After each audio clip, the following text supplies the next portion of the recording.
रूस और यूक्रेन के बिगड़ते हालातों के बाद उत्तराखंड के कई छात्र अब अपने देश वापस आ रहे हैं। ऐसे ही एक स्टूडेंट यूक्रेन में थी, वो एमबीबीएस की सेकेंड ईयर की स्टूडेंट थी, वो वहाँ पर एमबीबीएस कर रही थी और देखिए इससे हालात बिगड़े और उन्हें इंडिया वापस आना पड़ा।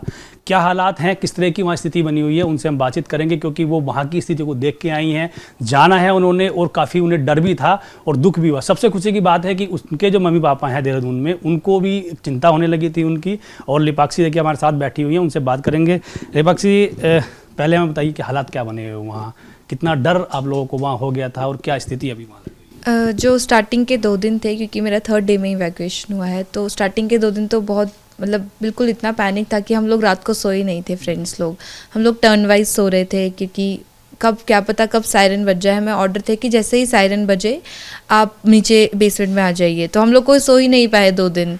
और उसके अलावा हमारे सीनियर्स ने इस चीज़ में काफ़ी हेल्प करी इसमें। अच्छा, बॉर्डर तक आने के लिए किस तरह की कोई प्रॉब्लम हुई आपको? बॉर्डर पे जब पहुंचे आप तो किस तरह से एम्बेसी ने आपका सहयोग करा, क्या कहा आपसे, क्या इंस्ट्रक्शन आपको दिए जा रहे थे, क्या कहा जा रहा था? देखिए हमारी यूनिवर्सिटी क्योंकि सिर्फ 25 किलोमीटर दूर है रोमानिया के बॉर्डर से, तो हमारा इवैक्यूएशन सबसे पहले हुआ और हमें उतनी डिफ़िकल्टी नहीं आ पाई। लेकिन हमें ऑल्दो 8-9 किलोमीटर हमें चलना पड़ा लगेज के साथ और बैग के साथ। लेकिन हमारी यूनिवर्सिटी से ये था कि सीनियर्स थे और हमारे डीन खुद हमें छोड़ने आए थे वहाँ पर, तो बसेस अरेंज कराई थी थोड़ा बहुत, जहाँ तक ट्रैफिक जैम नहीं था वहाँ तक। उसके बाद हम लोग 8-9 किलोमीटर पैदल चले हैं। उसके बाद डीन ने वहाँ पे बात भी करी थी बॉर्डर पे, क्योंकि उनकी लैंग्वेज नोन है, तो हमें तो अभी उतनी लैंग्वेज नहीं आती है, तो उन्होंने बात भी करी थी।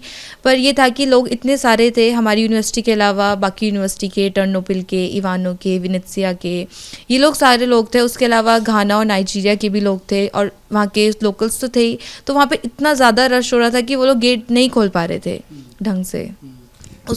लिपाक्षी, क्योंकि अब इंडिया आ गए हैं, जब आप यूक्रेन में थे तो मन तो कर रहा होगा अब देश वापस जाएं, स्वदेश जाएं, मम्मी की पापा की सबकी याद आ रही होगी आपको, तो कितना डर था आपको उस समय कि आप बस किसी भी तरह आप वापस? बस वहाँ पे तो यही था कि जल्दी से जल्दी घर पहुँच जाऊँ। और मैं मम्मी पापा को बस ये था कि कांटेक्ट में थे, मैसेजेस हो रहे थे, कॉल्स हो रही थी, तो मैं यही बोल रही थी कि आप लोग ज़्यादा पैनिक मत कीजिए, हमारे इधर नहीं है इतना, बस आप कांटेक्ट हो रहा है तो मतलब सब ठीक है। मैं बस उनको यही बोल रही थी कि आप टेंशन मत लो, क्योंकि बाकी मेरे दोस्त लोग भी अपने पेरेंट्स को बोलते किसी के पापा हार्ट के मरीज़ हैं या कुछ है, कि कुछ भी हो सकता है। तो हम बोलते हैं आप अपनी हेल्थ का ध्यान रखिए और हम लोग ठीक हैं सब, हमारे साथ सीनियर्स हैं। और हमारी एम्बेसी ने तो हमारी बहुत ज़्यादा मदद करी थी। जब हम लोग गए थे वहाँ पे 2 लोग प्रेजेंट थे, हमें नाम तो नहीं पता है मुझे, पर वहाँ पे हमारी एम्बेसी से 2 लोग प्रेजेंट थे। उन्होंने हमें बोला था कि आप अपने लगेजेस छोड़ दो। हमने छोड़ भी दिए थे अपने लगेजेस कि अपने डॉक्यूमेंट रखो और बॉर्डर के इधर आ जाओ।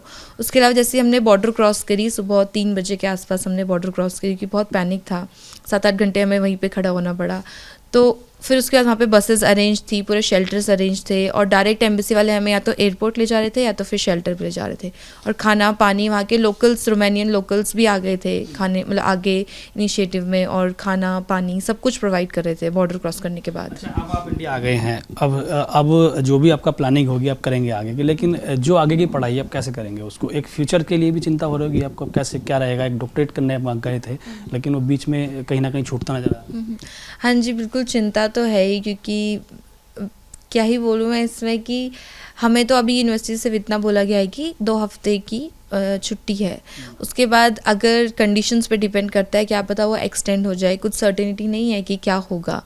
तो हम तो बस यही बोलते हैं कि भगवान से प्रे करते हैं सब कुछ नॉर्मल हो जाए। और अगर इंडियन गवर्नमेंट भी अगर इन स्टूडेंट्स की हेल्प करती है, इन केस आगे अगर बहुत ज़्यादा सीरियस केस हो जाता है कि वापस ना जा पाएँ, तो अगर गवर्नमेंट की तरफ से भी अगर हम लोगों को, इतने सारे बच्चे हैं, अराउंड 13,000 स्टूडेंट्स हैं यूक्रेन में, सिर्फ स्टूडेंट जो MBBS के लिए गए थे, उनको अगर कुछ गवर्नमेंट हेल्प करती है तो बहुत अच्छा होगा।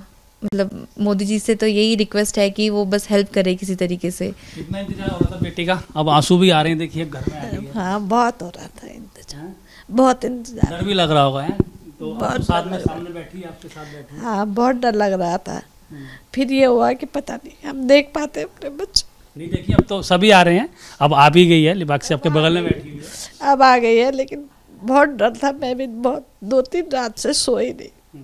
चिंता होती है, दिन रात ये हो रहा था, पता नहीं कैसे होंगे, पता नहीं अभी कोई क्या बोलता है क्या सुनाई देता है। अब तो हंसी, देखिए लिपाक्षी आपके साथ बैठी है देखिए अब साथ ही में है, लेकिन जो बच्चे हैं ना वहाँ अभी फंसे हुए, भी आ जाए। वो भी आ जाए, उनको उनके लिए सब दुआ कर रहे हैं, आप भी कर रहे हैं, हम भी कर रहे हैं, सब लोग सब दुआ कर रहे हैं उनके लिए कि वो बच्चे जल्दी से जल्दी आ जाए। और उनके माँ बापों को बोल रहे हैं कि आप जो है बिल्कुल भी परेशान मत होना।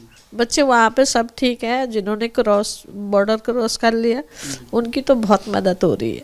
ये माँ का दर्द होता है। आपकी बेटी भी वहाँ है और देखिए आप तब से रो रही हैं, सब दुआ कर रहे हैं, जल्दी आपकी बेटी आएगी। क्या नाम है 3-4 बेटी का? दिन से प्रियंका नाम है मेरी बेटी का। अच्छा, तो अभी वो वहीं पे हैं? हाँ जी, उन्होंने यूक्रेन बॉर्डर तो क्रॉस कर दिया, अभी वो रोमानिया में है और इंडियन एम्बेसी उनकी बहुत हेल्प कर रही है, जो बच्चे हैं। लेकिन अभी 2 दिन से नाम नहीं आया है, शायद आज आ जाए फ्लाइट के लिए नाम उसका। आपकी तो लगातार बात हो रही होगी। मैसेज भी कर रही है, मम्मी टेंशन मत करना, सबको बता देना। रिलेटिव्स के भी फ़ोन आ रहे हैं, हर कोई फ़ोन कर रहा है, बस यही पूछ रहा है कि कैसे हैं बच्चे, क्या है। तो मेरी बेटी तो शायद आज फ़्लाइट मिल जाएगी तो आज आई जाएगी। लेकिन मैं सच में भारत सरकार का धन्यवाद करना चाहती हूँ और ये भी बोलना चाहती हूँ, जो बच्चे हमारे इंडियन बच्चे सभी फंसे, सभी सकुशल अपने माँ बाप के पास वापस आ जाए।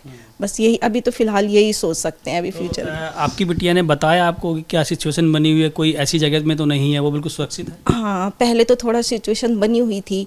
बच्चे 2-3 बार अपना मतलब बैग तैयार कर रहे थे, फिर बस के लिए आ रहे थे। ट्रेनें वगैरह तो सब बंद कर दी थी उन्होंने, और जो मेट्रो वगैरह है अंडरग्राउंड वो भी बंद कर देती थी। बच्चे बार बार आ रहे थे बस के लिए, तो बस 3-4 बार वापस गए हैं क्योंकि नंबर ही नहीं पड़ा बच्चों का वहाँ से निकलने के लिए। बहुत परेशान थे बच्चे। फिर जैसे तैसे उन्होंने बस वगैरह की, उन बच्चों ने आपस में मिलके, उनके सीनियर्स ने बहुत हेल्प की। इस वक्त जो उनके सीनियर्स थे उन्होंने बोला कि हम तुम्हारे साथ हैं, हम तुम्हें निकालते हैं, तो उन्होंने निकालने में बहुत हेल्प की। फिर इस तरह वो रोमानिया पहुँचे। रोमानिया में हमारी इंडियन एम्बेसी थी जिन्होंने मतलब हर प्रकार से उनको व्यवस्थाएँ कर रखी हैं, हेल्प कर रखी हैं, सारी सुविधाएँ दे रहे हैं, कपड़े दे रहे हैं, हर चीज़ का ख्याल रख रहे हैं। बस मैं ये कहना चाहती हूँ, भारत सरकार से उनका धन्यवाद करना चाहती हूँ, मोदी जी का, कि हमारे बच्चों को आप सकुशल वापस ला रहे हैं। बहुत बहुत धन्यवाद आपका। देखिए लिपाक्षी के पिताजी हमारे साथ हैं। आपको भी बहुत चिंता हो रही होगी बिटिया की आपकी, जब वहाँ थी तो क्या आप महसूस कर रहे थे उस समय, किस तरह से, कितना डर था? आप बिटिया आ गई है घर में? एक्चुअली उस टाइम पे वहाँ से एक्चुअल स्थिति का कोई कंफर्मेशन वो नहीं मतलब हो गई थी, पता नहीं लग पा रहा था मतलब वो नहीं लगा था कि कैसे है क्या है। तो हम लोग तो उसमें तो थे ही। उसके बाद हमने जो है गवर्नमेंट के ऑर्डर आए कि भाई आप जो है इनका जो है रजिस्ट्रेशन मतलब वो करवाइए, तो हमने जो है एसएसपी मतलब उसमें ऑफिस में जो है इनका हाँ उनका वो करवाया। उसके बाद जो है मोदी जी के उससे जो है ये काम जो है। अच्छा, क्योंकि बिटिया को तो आपने पढ़ने के लिए भेजा था और आपको ये भी थे कि भाई डॉक्टर बन के आएगी तो वो समाज की सेवा करेगी, तमाम चीज़ें रहेंगी और आपकी भी हेल्प होगी, चाहे फाइनेंशियल हो, जितनी भी चीज़ें हों। लेकिन अभी आपको लग रहा है कि वहाँ स्थिति कैसी बन गई है, तो आज पढ़ाई तो अभी पूरी हो नहीं पाई है, तो ये भी एक चिंता आपको बन गई हो? बिल्कुल, ये तो सर इसमें जो है अभी मेरे ख्याल से 5-6 महीने में अगर स्थिति ठीक होती है तो ठीक है, नहीं तो मेरे ख्याल से इंडिया गवर्नमेंट को इस उसमें जो है जरूर जो है इन बच्चों की फ्यूचर के लिए जो है अवश्य जो है स्टेप जो है उठाना चाहिए। देखिए ये चिंता भी तमाम जो अभिभावक हैं उनकी हो गई है। तमाम जो स्टूडेंट्स वहाँ पर पढ़ रहे थे, लगभग 30,000 के करीब स्टूडेंट्स हैं वहाँ एमबीबीएस की पढ़ाई कर रहे थे, उनकी पढ़ाई अब अधर में लुट गई है। चिंता अब तमाम परिवारों को हो गई है। लेकिन सबसे बड़ी बात यह है कि जो बच्चे यूक्रेन में फंसे हुए थे, जिनके परिवार के लोग चिंता कर रहे थे, और आपने देखा एक माँ के आंसू किस तरह से अपने बच्चे के लिए धड़कते हैं।